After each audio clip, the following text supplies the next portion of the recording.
ہم کو روک نہ پائے گی جو حق کی راہ میں آئے گی، دیوار گرا دی جائے گی۔ ہم کو روک نہ پائے گی جو حق کی راہ میں آئے گی، دیوار۔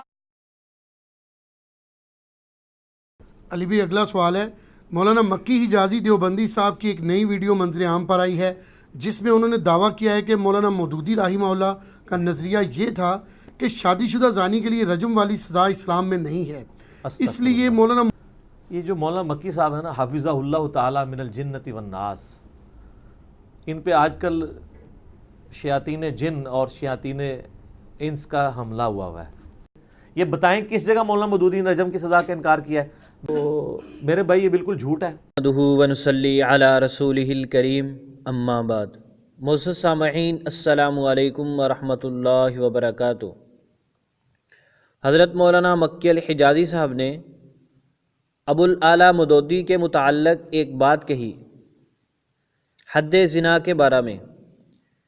انجینئر مرزا نے کہا کہ مکی الحجازی صاحب نے جھوٹ بولا ہے۔ ابو الاعلیٰ مودودی صاحب نے حد زنا کا انکار نہیں کیا۔ مکی صاحب بتائیں کہ کس جگہ پر انہوں نے حد زنا کا، رجم کا انکار کیا ہے؟ اور پھر انجینئر مرزا نے مکی الحجازی صاحب کے خلاف کافی باتیں کی جیسا کہ اس کی عادت ہے۔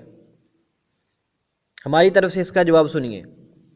اس نے پہلے بھی مکی صاحب کے بارے میں چند باتیں کی تھی، ہم نے الحمدللہ اس کا منہ توڑ جواب دیا تھا، اور آج تک انجینئر مرزا یا اس کے کسی چیلے میں ہمت نہیں ہو سکی کہ اس کا جواب دے۔ اس نے کہا تھا ایک شعر کے بارے میں کہ وہ شعر نہ تو احمد رضا کا ہے اور نہ ہی کسی اور بریلوی عالم کا ہے۔ ہم نے الحمدللہ ثابت کیا تھا کہ وہ شعر ایک بریلوی عالم کا ہے، اور اس شعر کے اندر بیان کیے جانے والے عقیدہ کو تمام بریلوی حضرات تسلیم کرتے ہیں۔ انجینئر کو چاہیے تھا کہ اس سے رجوع کرتا یا اس کا کوئی جواب دیتا، لیکن نہ خنجر اٹھے گا نہ تلوار ان سے، یہ بازو میرے آزمائے ہوئے ہیں۔ نہ اس میں ہمت ہے نہ اس کے کسی چیلے میں ہمت ہے۔ آپ ہمارے وہ بیان بھی ضرور سنیں۔ اچھا، اس نے بات کی ہے ابو الاعلیٰ مودودی کے متعلق، تو ہماری گزارشات سنیے۔ پہلی بات، ابو الاعلیٰ مودودی ایک گمراہ آدمی تھا، اس کی گمراہیاں بہت ساری ہیں۔ ہم انشاءاللہ وقتاً فوقتاً آپ کے سامنے اس کی اصل کتابوں سے عبارات پیش کریں گے تاکہ آپ کو پتہ چلے کہ جن لوگوں نے دین کو نقصان پہنچایا ہے ان میں سے ایک ابو الاعلیٰ مودودی بھی ہے، اور علماء جو اس کے بارے میں باتیں کرتے ہیں وہ ٹھیک ہے، اور انجینئر مرزا اس کا جھوٹا دفاع کرنے کی کوشش کرتا ہے۔ دوسری بات، انجینئر کہتا ہے دکھاؤ کہاں انہوں نے انکار کیا ہے، ابھی تمہیں دکھاتے ہیں۔ تیسری بات، مکی الحجازی صاحب نے تو بہت چھوٹی بات کی ہے، ابو الاعلیٰ مودودی تو اس سے بڑی بڑی چیزوں کا انکار کرتا تھا۔ حد زنا رجم نہیں، ذرا آگے چلیے، ہم آپ کو ابھی دکھاتے ہیں۔ وہ تو تمام حدود کا اس نے صفایا کر دیا۔ سنیے حوالہ، ہمارے سامنے کتاب ہے ابو الاعلیٰ مودودی کی تفہیمات، حصہ نمبر 2 ہے، مصنف کا نام لکھا ہوا ہے سید ابو الاعلیٰ مودودی، چھاپی کس نے ہے؟ Islamic publication private limited, Lahore, Pakistan. صفحہ نمبر ہے اس کا 321۔ ذرا عبارت پر غور کیجئے۔ لیکن جہاں حالات اس سے مختلف ہوں، جہاں عورتوں اور مردوں کی سوسائٹی مخلوط رکھی گئی ہو، جہاں مدرسوں میں، دفتروں میں، کلبوں میں اور تفریح گاہوں میں، خلوت و جلوت میں ہر جگہ جوان مردوں اور بنی ٹھنی عورتوں کو آزادانہ ملنے جلنے اور ساتھ اٹھنے بیٹھنے کا موقع ملتا ہو، جہاں ہر طرف بے شمار صنفی محرکات پھیلے ہوئے ہوں، جہاں معیار اخلاق بھی اتنا پست ہو کہ ناجائز تعلقات کو کچھ معیوب نہ سمجھا جاتا ہو، ایسی جگہ، اس بارے پہ غور کریں، ایسی جگہ زنا اور قذف کی شرعی حد جاری کرنا بلا شبہ ظلم ہوگا، ظلم۔ انجینئر صاحب غور کرے اور انجینئر صاحب کے چیلا جات بھی غور کرے۔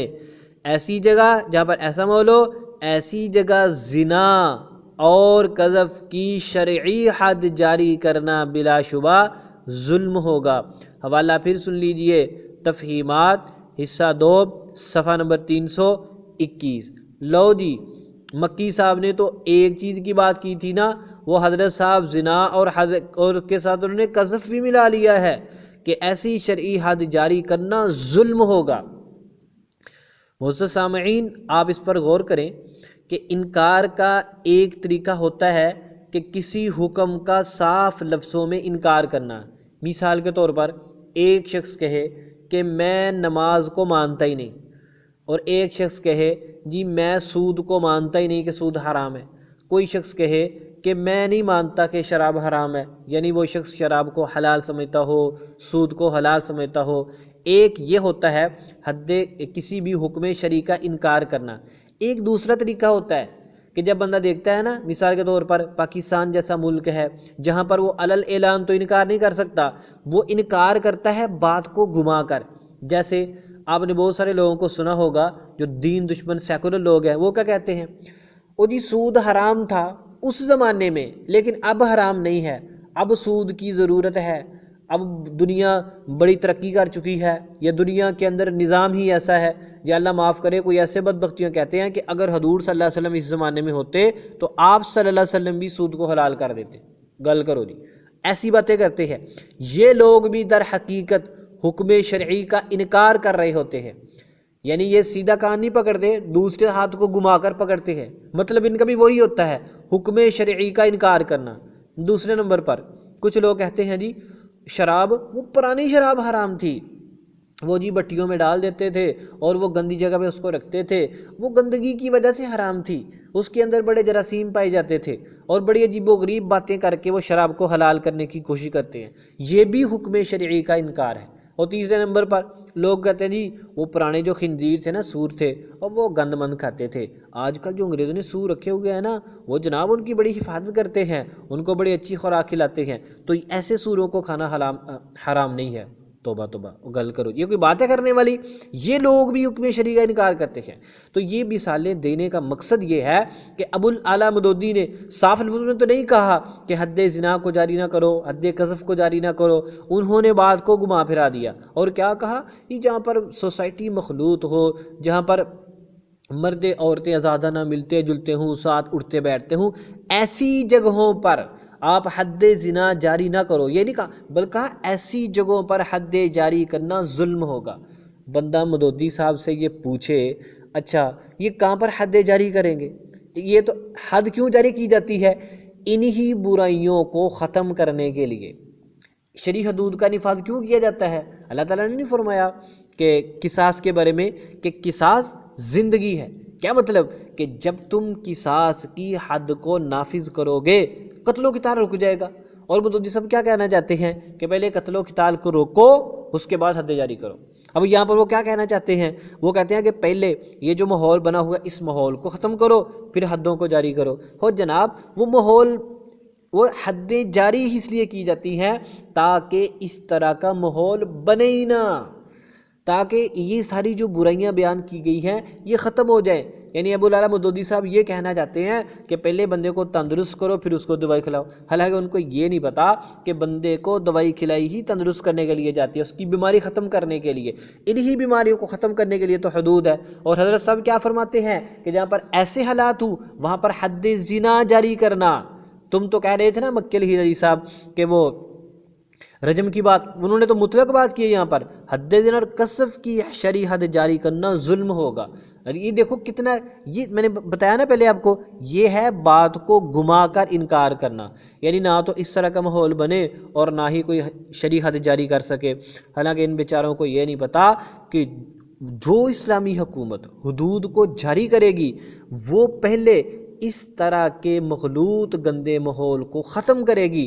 شرعی حدود کو جاری کرنا یہ کوئی خالہ جی کا گھر نہیں ہے، اس کے لیے بہت مضبوط ایماندار جاندار حکومت کی ضرورت ہے۔ جیسا کہ ہمارے ساتھ افغانستان کے اندر ایک اسلامی حکومت قائم ہوئی تھی اسلامی مجاہدین کی، کہ جنہوں نے ایسا ماحول بنایا اور انہوں نے حدود جاری کی، وہ جو اسلامی حکومت ہوگی نا حدود جاری کرنے والی، وہ ایسا ماحول ہی نہیں بننے دے گی، وہ ایسا ماحول بھی اچھا بنائے گی اور ساتھ ساتھ حدود بھی جاری کرے گی تاکہ جو تھوڑی بہت برائی لوگوں کے اندر باقی ہے وہ بھی ختم ہو جائے۔ تو اس لیے آپ کا یہ کہنا کہ اس طرح کے ماحول میں حدود ہی جاری نہ کی جائے، بھئی کیوں نہ جاری کی جائے؟ حدود جاری کی جائیں گی، یہ ماحول انشاءاللہ خود بخود ختم ہو جائے گا۔ تو اس لیے گھما پھرا کر مودودی صاحب نے یہاں پر شرعی حدود کا، زنا اور قذف کا انکار کیا ہے۔ اس لیے مرزا کا یہ کہنا، وہ جی انہوں نے تو انکار نہیں کیا تھا، وہ تو انہوں نے اس کا دفاع کیا ہے، اور تفہیم القرآن میں یہ لکھا۔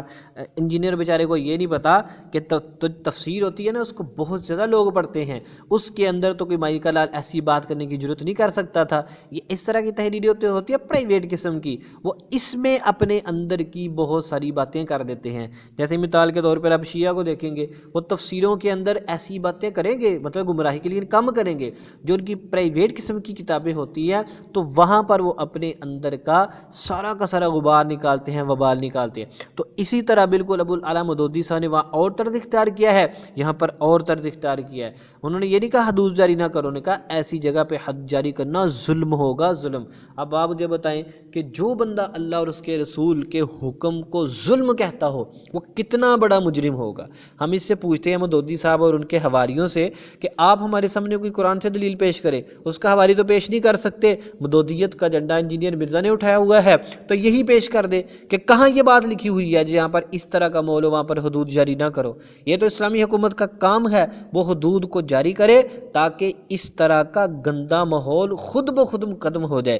جب ایک نوجوان کو پتہ چل جائے گا نا کہ مجھے جوتے پڑیں گے یہ گناہ کرنے پر، وہ اس کے قریب ہی کیوں جائے گا؟ تو اس لیے فرمایا کہ قصاص کے اندر زندگی ہے۔ جب ایک گردن اترے گی نا سب کے سامنے قتل کرنے والے کی، تو دوبارہ کسی کے اندر جرت نہیں ہوگی۔ اور یہ کہتے ہیں جی پہلے قتل روکو، بھئی گناہوں کو روکنے کے لیے ہی حدود جاری کی جاتی ہے۔ یہ ساتھ میں نے وضاحت اس لیے کر دی تاکہ انجینئر کا کوئی چیلا کوئی طویل کرنے کی کوشش نہ کرے۔